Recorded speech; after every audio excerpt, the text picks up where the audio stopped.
Sir Jagan sir చేతులెత్తి మొక్కుతున్నా sir, మీకోసం కష్టపడేదానికి సిద్ధం సార్, మీకోసం అవమానాలను దిగమింగడానికి సిద్ధం సార్. ఖచ్చితంగా నందికొట్కూరు నియోజకవర్గంలో భారీ మెజార్టీతో అభ్యర్థిని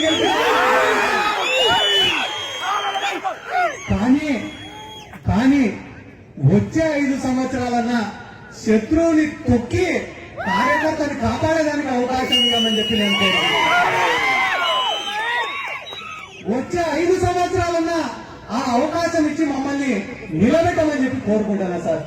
ఎందుకంటే 4 సంవత్సరాలు అధికారమేమో ఎవడు అనుభవిస్తున్నాడు, కష్టమేమో మనం చేస్తున్నాం. 4 సంవత్సరాలు వాళ్ళు చేసిపోయిన తప్పులన్నీ మనం ఎత్తిపోసుకోవాల్సిన పరిస్థితి ఈరోజు. అవతల పక్క పార్టీలు కూడా ఏం చేశారే, 4 సంవత్సరాలు తలా ఒక దిక్కు వాళ్ళు కూడా, ఒకడు బీజేపీలో ఉంటాడు, ఒకడు కాంగ్రెస్ లో ఉంటాడు, ఒకడు జనసేనలో ఉంటాడు, ఒకడు టీడీపీలో ఉంటాడు. 4 ఏళ్ళు ఎవరి పార్టీలలో వాడు ఉండి 4 సంవత్సరాలు. ఇంకా రేపు ఎలక్షన్లు 2 నెలలు ఉన్నాయి కదా, మళ్ళా వస్తారు. బైరెడ్డి రాజశేఖర రెడ్డి వస్తాడు, గౌరంగ రెడ్డి వస్తాడు, శివానంద రెడ్డి వస్తాడు. ఇప్పుడు కొత్తగా మొన్న పోయిన తాజా మాజీ ఎమ్మెల్యే వస్తాడు. తాజా మాజీ ఎమ్మెల్యే అందరు వచ్చి మళ్ళా ఇదే పటేల్ సెంటర్ లో నిలబడుకొని మీకు అభివృద్ధి కావాలంటే మాకు ఓటు వేయండి అని అడుగుతారు వాళ్ళు.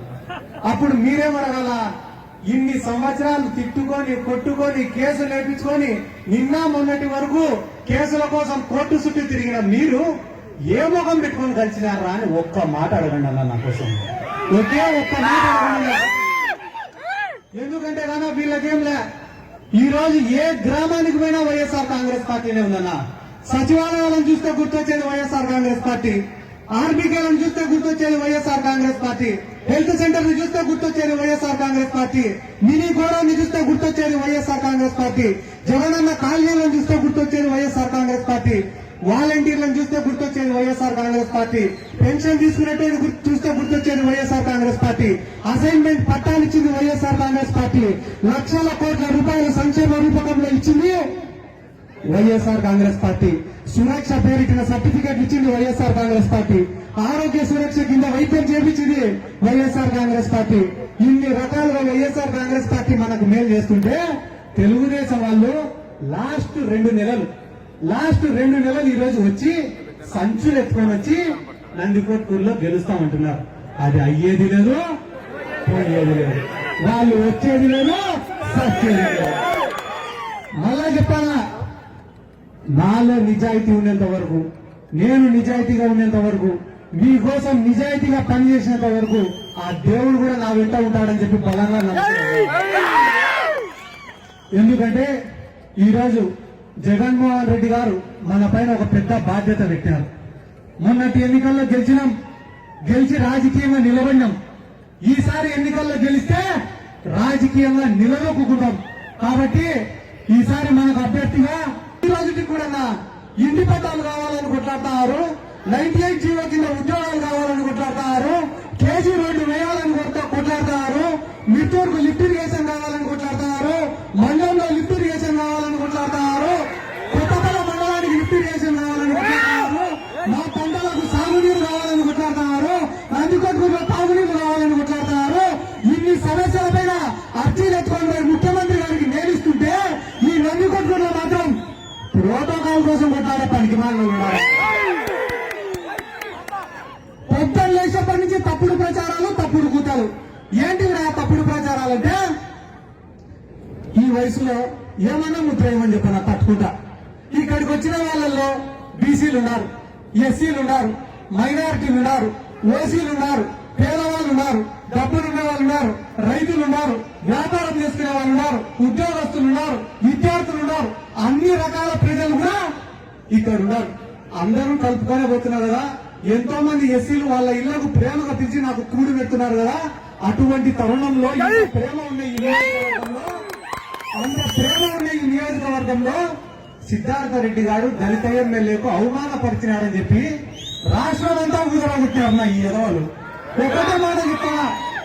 ఒక్కటే మాట చెప్తానా, గుండెల మీద చేసుకొని ఒక్క నిమిషం ఆలోచన చేయండి.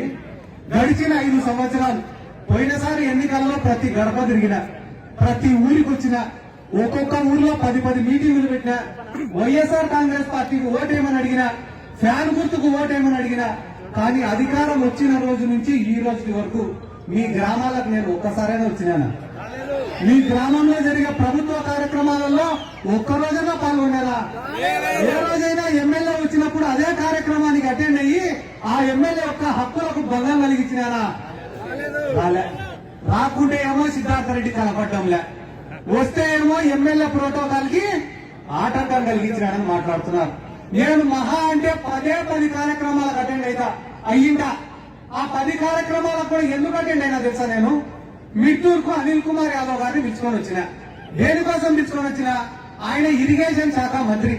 అన్నా, నువ్వు ఒక్కసారి వచ్చి మా మిట్టూరు మండల పరిస్థితి చూస్తే నువ్వు ఒక లిఫ్ట్ ఇరిగేషన్ శాంక్షన్ చేస్తాడేమో అనే ఉద్దేశంతో ఆయనను మిట్టూరుకు పిలుచుకొచ్చినా తప్ప నాకేదో ఫోటోలకు పోజులు ఇవ్వాలనో, సోషల్ మీడియాలో పెట్టుకోవాలనో, విలేకరులకు పోజులు ఇవ్వాలనే ఉద్దేశం నాకు లేదు.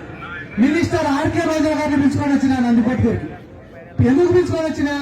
నేను స్పోర్ట్స్ అథారిటీకి చైర్మన్ ఉన్నా కాబట్టి, 2 ఇండోర్ స్టేడియంలు నిర్మించినా కాబట్టి వాటి ఓపెనింగ్ లకు ఆర్కే రోజా గారిని పిలుచుకొచ్చినా తప్ప వేరే ఒక 5 నుంచి 10 కార్యక్రమాలకు తప్ప ఏ కార్యక్రమానికి కూడా నేను హాజరు కాలే.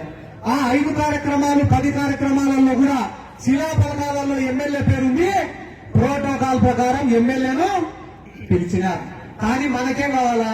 సానుభూతి కావాలా, సింపతి కావాలా. అయ్యో పాపం ఎమ్మెల్యేని ఎవరు పిలిచలేదని అనుకుంటే మళ్ళా ఒకసారి మీరు టికెట్ అడగచ్చని చెప్పి ఒక జాలి సృష్టించుకొని ప్రజలను నమ్మియాలని అనుకున్నారు. ఏం తిక్కోలా ప్రజలేమన్నా? నిన్నగాక మొన్న చింతలపల్లెలో తెలుగుదేశం పార్టీ వాళ్ళు పోయి ఒక రోడ్డు వేసి ఆ రోడ్డుకు ఒక శిలాఫలకం పెట్టుకుంటే దాంట్లో ఎమ్మెల్యే పేరు లేదు, ప్రోటోకాల్ ప్రకారం ఎవరి పేరు లేదు. ఎందుకన్నా ఎవరు మాట్లాడలే? కుల సంఘాలు ఎందుకన్నా ఎవరు మాట్లాడలే? ఎందుకు మాట్లాడలే అంటే శివానందరెడ్డి కాడ, గౌరవ వెంకట రెడ్డి కాడ, బైరెడ్డి రాజశేఖర రెడ్డి కాడ డబ్బులు ఉన్నాయి కాబట్టి. సిద్ధార్థ రెడ్డి దగ్గర ప్రజల ప్రేమ తప్ప డబ్బులు లేదు. ప్రోటోకాల్ ప్రోటోకాల్ ప్రోటోకాల్ అని అంటున్నారే. 2014లో ఇక్కడ ఐజే గారు ఎమ్మెల్యే అయినప్పుడు లబ్బి వెంకట స్వామి గారు డబ్బులు ఖర్చు పెట్టుకొని ఎమ్మెల్యేగా ఓడిపోయినాడు. ఓడిపోయిన తర్వాత ఇన్ఛార్జ్ గా ఎవరు ఉండాలా? లబ్బి వెంకట స్వామి గారు ఉండాలి. ప్రతి శిలాఫలకంలో పేరు ఎవరికి ఉండాలా? లబ్బి వెంకట స్వామి గారు ఉండాలి. కానీ ఏం అధికారం ఉందని చెప్పి శివానందరెడ్డి పేరు వేశారు ప్రతి శిలాఫలకంలో. ఆ రోజు నందికొట్కూరు నియోజకవర్గంలో గాని జిల్లాలో గాని ఏ ఒక్క దళిత సంఘంలో మాట్లాడలే. ఎందుకు మాట్లాడలే? ఎందుకంటే శివానందరెడ్డి దగ్గర హైదరాబాద్ నుంచి ఎత్తుకొచ్చిన మూటలు ఉన్నాయి కాబట్టి. ఎందుకంటే వాళ్లకు వీళ్లకు ఒక అండర్స్టాండింగ్ ఉంది కాబట్టి. నాకేమో సదన్నా, మీరందరూ సంతోషంగా ఉన్న రోజున, మీరందరూ స్వేచ్ఛగా ఉన్న రోజున, మీ పనులన్నీ సక్రమంగా అయిపోయిన రోజున సిద్ధార్థ రెడ్డి గారికి ఇక్కడికి వచ్చి రాజకీయం చేయాల్సినటువంటి అవసరం ఏముంది? బయట వేరే జీవితం లేదా? వేరే ప్రపంచం లేదా? 20 సంవత్సరాల వయసు ఉన్నప్పటి నుంచి ఇదే రాజకీయంలోనే బతుకుతారు. పొద్దున్న లేచేప్పటి నుంచి తప్పుడు ప్రచారాలు. ఎంత తప్పుడు ప్రచారాలు అంటే ఈడనే ఉంటాడు వేదిక పైన. ఆయన సింగారం రంగా అని ఉన్నాడా? సింగారం రంగా వైస్ ఎంపీపీ కొత్తపల్లి మండలం ఏడున్నాడు? కారులో ఉన్నాడా?